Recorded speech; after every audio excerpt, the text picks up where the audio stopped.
Hello my dear student, मैं आपका अपना विवेक कुमार लक्ष्य लर्निंग हैंडल इंस्टीट्यूट में आप सभी का पुनः एक बार स्वागत करता हूँ। आज मैं बहुपद के बारे में जो चर्चा करने वाला हूँ उससे पहले मैं आपको कुछ बताना चाहता हूँ कि हमारा जो इंस्टीट्यूट लक्ष्य लर्निंग हैंडल है वो बोर्ड परीक्षा के लिए पेड क्लास स्टार्ट किया है और जिसका व्हाट्सएप नंबर मैं आपको बता रहा हूँ, ये हमारा व्हाट्सएप नंबर है हमारे इंस्टीट्यूट का 99 36 67 82 72। आप केवल इस पे हाई स्कूल लिख करके इस नंबर पर व्हाट्सएप करना है, तो बोर्ड परीक्षा से संबंधित जो भी जानकारी है आपको तत्काल हमारे काउंसिल के द्वारा प्रोवाइड कर दी जाएगी।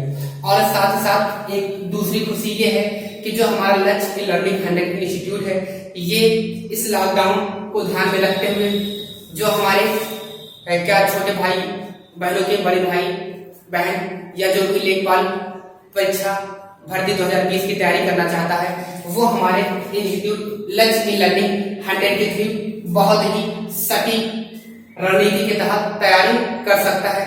उसको हमारे इंस्टीट्यूट द्वारा एक व्हाट्सएप नंबर जारी हुआ है जो इस प्रकार है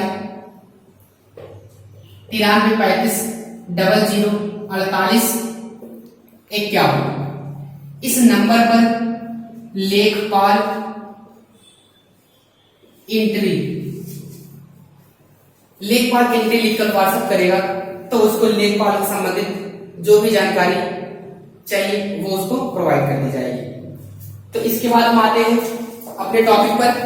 वो टॉपिक हमारा है बहुपदों के लिए विभाजन एल्गोरिथम। ये बहुपद होता क्या है? बहुपद के बारे में हमने जिक्र कर दिया था। अब जो विभाजन एल्गोरिथम का प्रयोग करना है, एल्गोरिथम को हम चैप्टर 1 में पढ़ चुके थे। उस चैप्टर का नाम था रियल या वास्तविक नंबर। आज हम पढ़ेंगे इसमें जो ये हेडिंग हमारे पास है, इसमें बताता ये है कि अगर हमारे पास दो बहुपद होंगे तो उन बहुपदों को हम कैसे विभाजित करेंगे। ठीक, विभाजित करेंगे जब बहुपदों को तो उनके द्वारा हमें क्या क्या चीज मिलते हैं और उनका हम सवालों में प्रयोग कैसे करेंगे, तो उनको हम सीखते हैं। तो यहां देखते हैं कि यदि हमारे पास माना कोई बहुपद क्या हो, px हो, और इस px को हम क्या करते हैं, बहुपद gx से क्या करते हैं, यदि डिवाइड करते हैं तो क्या मिलेगा और क्या मिलना चाहिए। इस px को हम बोलते हैं भाज्य और इस gx को बोलते हैं भाज्य।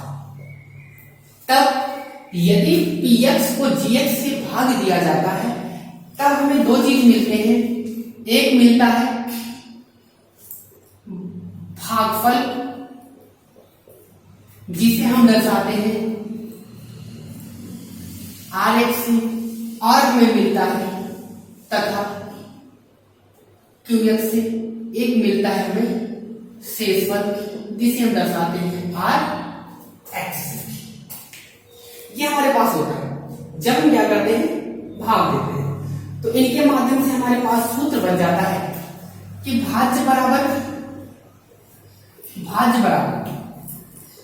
भाजक गुणे भागफल प्लस शेषफल। ये क्या है, बहुत ही महत्वपूर्ण सूत्र होता है। और अगर भाज्य हम px होगा तो ये हमारे पास बन जाएगा px gx इंटू क्या हो जाएगा, qx प्लस rx। ये हमारा क्या है, इसका जब हम इसको इससे दर्शाएंगे, ये हमारे पास सूत्र होता है। लेकिन हमें ये जानना है कि जब हम px को gx से भाग देते हैं तो ये विभाजन वाली प्रक्रिया तब स्टार्ट होती है। कब? जब हमारे पास इस जो px का डिग्री होगा वो क्या होगा, gx के डिग्री से अधिक होगा या बराबर होगा, तभी विभाजन की प्रक्रिया स्टार्ट होगी। इसका कहने का मतलब ये है कि जब भाज्य की घात, भाज्य के बहुपद की घात भाजक के बहुपद की घात के बराबर या उससे अधिक होगी तभी विभाजन की प्रक्रिया स्टार्ट होती है। यदि भाज्य छोटा हो जाता है भाजक से तो वहां विभाजन की प्रक्रिया स्टार्ट नहीं करते हैं, वो मान ऊर्जा विभाजन नहीं होता है। तो यहां कहता है कि यदि हम क्या करते हैं, px को क्या है gx से भाग दो, अगर भाग देंगे तब ये क्या होगा, ये कहता है px की डिग्री,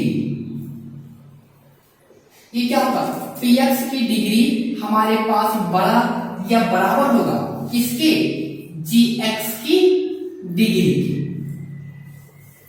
अगर ऐसा होगा तो ये प्रक्रिया क्या होगा, ये विभाजन की प्रक्रिया आगे बढ़ जाएगी। जब ये विभाजन की प्रक्रिया आगे बढ़ेगी तब क्या होता है, इसके दो कंडीशन बनते हैं।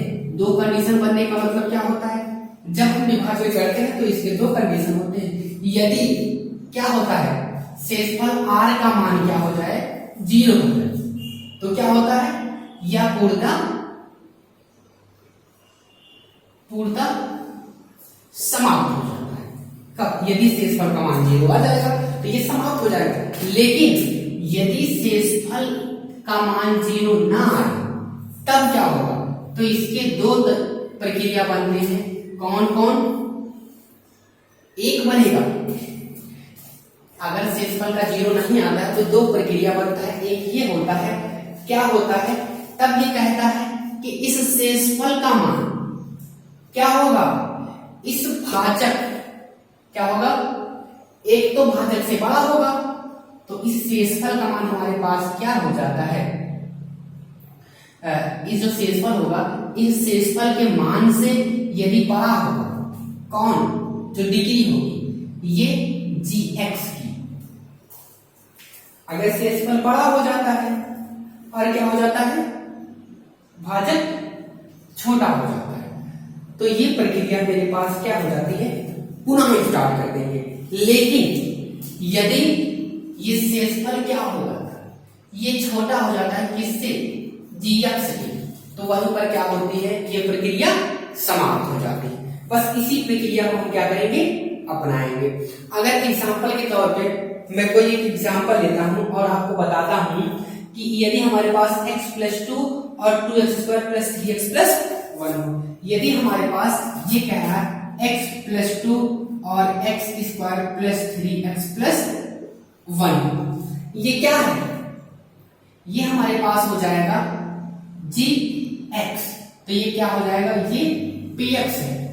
तब अगर हम इससे क्या करते हैं, इसको भाग देते हैं। देखो भाग देने की प्रक्रिया, ये कह रहा है x+2 है, इसमें हमें क्या करना है, भाग देना है, ये हो जाएगा।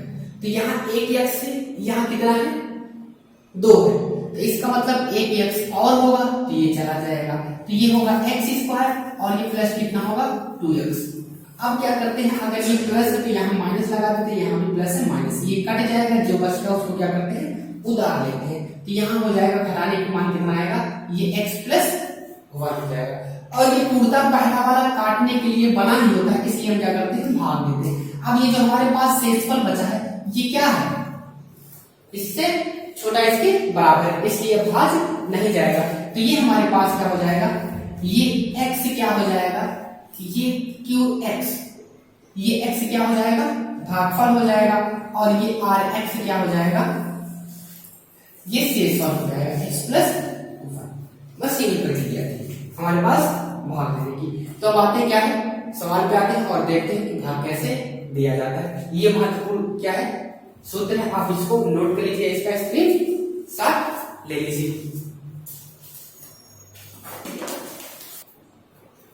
आते हैं एक्सरसाइज में 2.3 पे। ये पहला सवाल है कि हमारे पास px और gx का मान दिया है, भाज्य और भाजक का मान दिया है, तो कह रहा है आप इसको भाग दे करके भागफल और शेषफल ज्ञात कीजिए। तो हम भागफल और शेषफल ज्ञात करते हैं, क्वेश्चन नंबर पहले का पहला है। तो हम क्या करते हैं, इस शेष को भाग देते हैं, अर्थात ये हो जाएगा x² - 2 और ये हो जाएगा x³ - 3x² + 5x - 3। ये मेरे पास इतना हो गया। तो अब हम क्या करते हैं, इस शेष में भाग देते हैं। अब भाग देने वाली प्रक्रिया, ये x की घात 3, ये कितनी है, x की घात 2, जब हमें ना पता हो कि कितनी बार जाएगा तो ये जो x की घात 3 बड़ी घात होती है इसको ऊपर लिख के छोटे वाले को नीचे लिख देते हैं। अब देखो अगर हम इसका विस्तार करें, इसका मतलब x गुणे x है, ये x गुणे x है, ये कट गया 2 बार, बचा कितना x। इसका मतलब ये भाग कितनी बार जाएगा, x बार। अगर हम x बार ले जाएं तो क्या करते हैं, इस x का इसमें गुणा कर लेते हैं। ये कितना हो जाएगा, x की घात 3 और इसमें गुणा करेंगे माइनस कितना हो जाएगा। अब देखो ये x वाला पद है तो यहाँ लिखेंगे कितना हो जाएगा, -2x। अब निशान क्या करते हैं, चेंज कर देते हैं, प्लस है तो माइनस, माइनस है तो प्लस। ये वाले हिस्से को क्या करते हैं, काट देते हैं। अब जो बचता है उतार लेते हैं। सबसे पहले बड़ी घात को, ये माइनस कितना हो जाएगा, 3x²। अब यहाँ जुड़ जाएगा, 5 तो कितना हो जाएगा, +7x। ये माइनस कितना हो जाएगा, 3। अब पुनः दें, अगर ये माइनस है तो पहले माइनस लिख लेते हैं। अब ये x² है, x², लेकिन यहाँ 3 है, यहाँ 3 नहीं, इसका मतलब 3 बार ले जाते हैं तो ये हो जाएगा, देखो गुणा करो, -3x² और ये माइनस माइनस कितना हो गया, प्लस, माइनस माइनस कितना हो गया, +3 दूनी 6 यहाँ। अब क्या करते हैं, निशान चेंज कर देते हैं।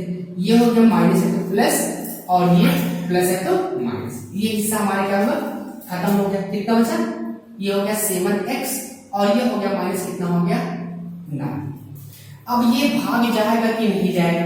हमने कहा था कि यदि शेषफल का मान क्या होता है, इस भाजक से कम हो जाता है तो हम उसको वहीं पर क्या करते हैं, प्रक्रिया को रोक देते हैं। ये अब इसके बाद नहीं जाएगा। तो हमें पता है ये भाजक हो गया, ये क्या है, भाज्य हो गया, ये भागफल और ये शेषफल। तो लिखेंगे, यहां कह रहा है क्या हो जाएगा, भागफल क्यू ऑफ x, ये कितना दिया है, x -3 और ये कह रहा था शेषफल ये हमारे पास कह रहा है कितना, rx ये इक्वल 7x - 9 दिया है। तो इसका क्या हो जाएगा, आंसर हो जाएगा। बस ऐसे सिंपल तरीके से इसको लगाते हुए चले जाते हैं। तो आते किस पे हैं, अब चले आते हैं हम अगले प्रक्रिया पे, अगले सवाल पे चले जाते हैं, देखते हैं। चलिए चलते हैं, पुनः एक बार इसको देख लेते हैं। इसको हम देखिए, ये पहले सवाल का था। अब और पार्ट आप लगा सकते हैं यहाँ दूसरे सवाल पे। ये कह रहे हैं जो हमारे पास बहुपद दिया गया है, कह रहे हैं ये पहला बहुपद दूसरे का क्या है, गुणनखंड है कि नहीं। पहला दूसरे का गुणनखंड होगा यदि भाग देने पर क्या हो, शेषफल का मान 0 आ जाए। तो पुनः इसको हम भाग देते हैं। ये कह रहा है कितना है, t² - 3 है। इसका हम भाग देते हैं किससे, 2t⁴ plus 3t³ -2t² -9t minus कितना है, 12। ये देखो भाग देते हैं, कितनी बार, t² है, यहाँ कितने लिखा, t⁴। पहले यहाँ पर 2 कम है तो हम 2 लगाते हैं, घात 2 है, घात 4 तो t² कर देते हैं। अब कितना हो गया, ये हो गया 2t 2 दूना 4। अब इसमें गुणा करेंगे, माइनस कितना हो जाएगा, 2 तिहाई 6, ये हो जाएगा -6t²। इतना हुआ। अब क्या करते हैं, प्लस है तो माइनस, माइनस है तो प्लस। ये हिस्सा देखो खत्म हो गया। तो यहाँ इसको पहले नीचे लिख लेते 3t³ और ये प्लस और माइनस, ये हो गया +4t² और ये -9t। इतना हो गया। अब ये t³ लिखा है, ये कितना लिखा है, 3। यहाँ 3 नहीं है तो सबसे पहले यहाँ प्लस है तो प्लस लगाते हैं, 3 है तो 3, एक t कम है, ये हो जाएगा t। तो ये हो जाएगा 3t³, इसका इससे गुणा करेंगे, 3 का 9, तो ये हो जाएगा -9t हो जाएगा। अब यहाँ पर चले आते हैं, ये माइनस ये प्लस, ये हिस्सा खत्म हो गया, बचा कितना, 4t² और ये भी हिस्सा खत्म हो गया, बचा कितना, यहाँ हो जाएगा -12। अब कितनी बार जाएगा, अब ये हो जाएगा हमारे पास +4। तो 4t² से गुणा करेंगे हो जाएगा 4t² और इससे गुणा करेंगे माइनस कितना हो गया, 12। निशान चिन्ह, ये माइनस और ये माइनस है तो प्लस। ये देखिए पूरा कर गया, शेषफल कितना आ गया, 0। तो कहेंगे चूंकि क्या है, शेषफल rx = 0 है, अतः कहेंगे कि t² - 3 क्या है, 2t⁴ plus 3t³ -2t² -9t और ये -12 का क्या है, एक गुणन खंड, ये आंसर हो गया। मुझे उम्मीद है आपको समझ में आया होगा। तो जो हमारे पास पहले क्वेश्चन के जो 2-3 सवाल है और दूसरे क्वेश्चन के जो 2-3 सवाल और है, आप उसको इस तरीके से लगा सकते हैं। तो हम हट रहे हैं दूसरे तरीके भी, आप इसका स्क्रीनशॉट ले लीजिए। उम्मीद करते हैं आपका स्क्रीनशॉट हो गया होगा। तो अगले वीडियो में हम बताएंगे क्या है इसके जो आगे के सवाल एक्सरसाइज 2.3 के जो है क्या नाम है तीसरी चौथे और भी जो सवाल है उसको हम बताएंगे। तो इसी बात पे हम बहुत बहुत